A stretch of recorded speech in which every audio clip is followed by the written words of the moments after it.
100% ഞാൻ ഫുള്ളാണ്, ഞാൻ ഫീഡറാണ്, ഞാൻ ഫെഡാണ് എന്ന് പറയുന്ന ആ ഒരു സംഭവം എന്ത് ചെയ്യരുത്, നിങ്ങൾ ഒരിക്കലും വെക്കരുത്. ഇനിയും എത്താനുണ്ട് എന്ന് പറയുന്ന മെന്റാലിറ്റിയിലാണ് എത്തേണ്ടത്.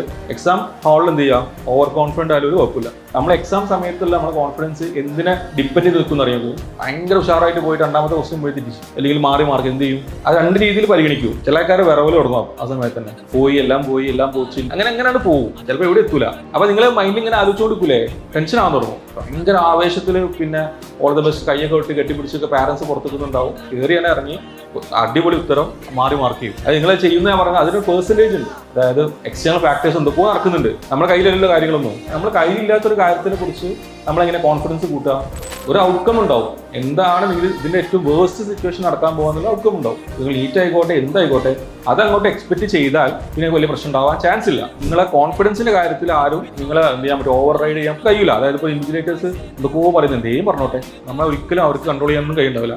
വളരെ കോൺഫിഡൻ്റ് ആയിട്ട് പറയുന്നത് നിങ്ങളെല്ലാവരും ഹയസ്റ്റ് പ്രയോറിറ്റിയുള്ള ആൾക്കാരാണ്. അത് ഓൺലി നിങ്ങളെ ഹാർഡ് വർക്ക് കൊണ്ട് മാത്രം വന്നാൽ നിങ്ങൾക്ക് ഒരു എക്സാമിന് മാർക്ക് കുറഞ്ഞിട്ടുണ്ടെങ്കിൽ അതിന് ലേൺ ചെയ്യണം എന്തുകൊണ്ട് കുറഞ്ഞു. നിങ്ങൾക്ക് ആ പ്രോബ്ലം സോർട്ട് ഔട്ട് ചെയ്യാൻ പറ്റുകയാണെന്നുണ്ടെങ്കിൽ നിങ്ങൾ എന്തിനാണോ എക്സാമിന് വേണ്ടി 3 മണിക്കൂർ സ്പെൻഡ് ചെയ്തത് അത് വേർത്തായി. ഇനിയുള്ള ദിവസങ്ങളും ആ എക്സാം സമയം കൂടി അടിപൊളിയാക്കുകയാണെന്നുണ്ടെങ്കിൽ നിങ്ങൾക്ക് ചെയ്യാൻ പറ്റും. നിങ്ങൾ ഏറ്റവും ബെസ്റ്റ് നിങ്ങളെ എക്സാം അറ്റംപ്റ്റ് എന്ത് ചെയ്യുക, നീറ്റ് തന്നെ ആക്കുക.